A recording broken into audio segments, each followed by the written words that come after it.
Assalamualaikum warahmatullahi wabarakatuh. Nama saya Azhara Nabila dari kelas X IPA 4. Kali ini saya akan mempresentasikan tentang ruang lingkup biologi.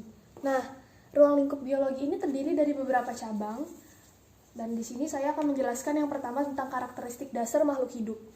Nah, karakteristik dasar makhluk hidup ini terdiri dari saya di sini bikin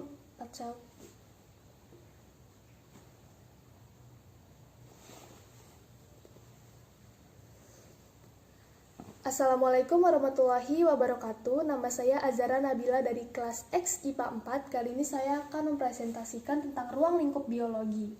Nah, yang pertama saya akan menjelaskan tentang karakteristik dasar makhluk hidup.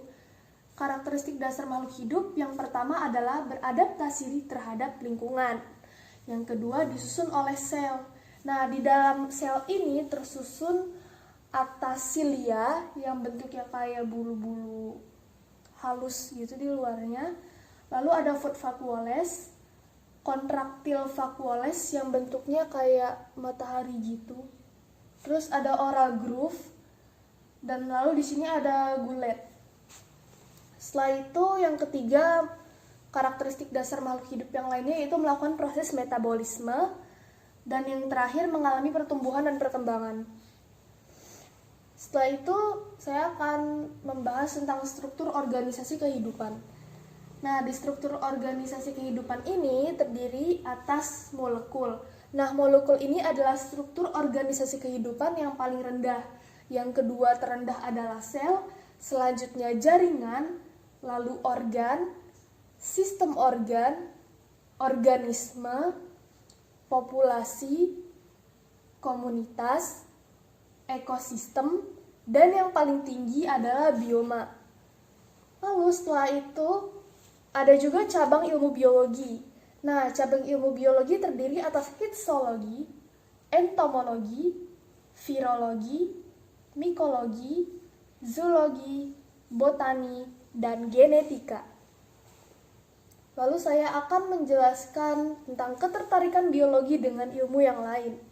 Ketertarikan biologi dengan ilmu yang lain, yang pertama adalah ketertarikan dengan ilmu arkeolog. Yang kedua, ketertarikan biologi dengan ilmu geografi. Yang ketiga, ketertarikan biologi dengan ilmu sosiologi. Dan yang terakhir, ketertarikan biologi dengan ilmu fisika.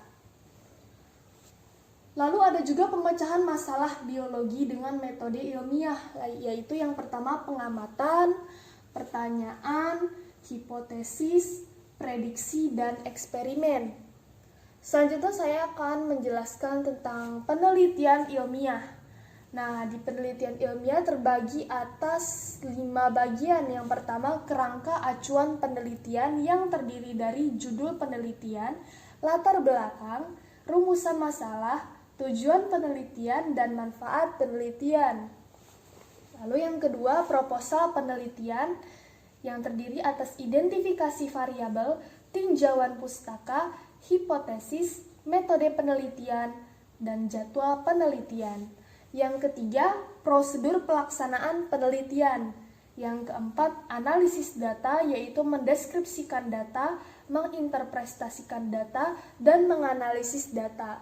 Dan yang terakhir adalah laporan penelitian yang terdiri atas pendahuluan, tinjauan pustaka, metode penelitian, data dan pendahuluan, kesimpulan dan saran, daftar pustaka, lalu yang terakhir adalah lampiran.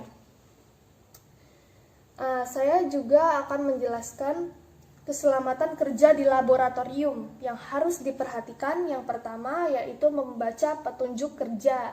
Yang kedua, menggunakan jas lab dan alat pelindung untuk menghindari paparan. Yang ketiga, menggunakan alat bantu yang sesuai.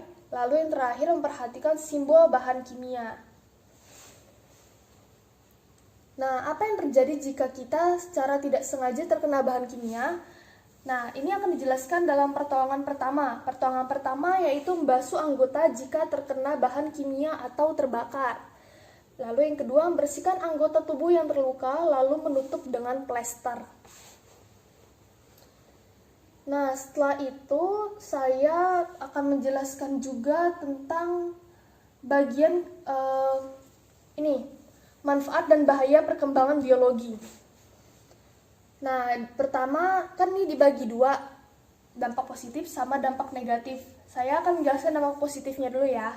Jadi di dampak positif ini, dampaknya itu dia dalam bidang pertanian itu sebagai kultur jaringan. Yang kedua, dalam bidang kesehatan itu penemuan antibiotik. Terus yang ketiga, dalam bidang peternakan inseminasi buatan. Dan yang terakhir, industri susu fermentasi atau yogurt. Selain dampak positif, ada juga dampak negatifnya, yaitu hama menjadi resisten akibat penggunaan pestisida. Lalu kerusakan ekosistem, dan yang terakhir senjata biologi. Nah, setelah ini saya juga akan menjelaskan yang terakhir ini, klasifikasi makhluk hidup menurut Carl Woese. Nah, klasifikasi makhluk hidupnya itu terdiri dari Archaebacteria atau Archaea, lalu Eubacteria atau bakteri, Protista, Fungi atau jamur, Plantae, dan Animalia. Nah, jadi itu dia presentasi saya tentang ruang lingkup biologi. Oke, sekian dari saya. Terima kasih telah menonton. Semoga ilmu ini dapat bermanfaat. Terima kasih atas perhatiannya. Assalamualaikum warahmatullahi wabarakatuh.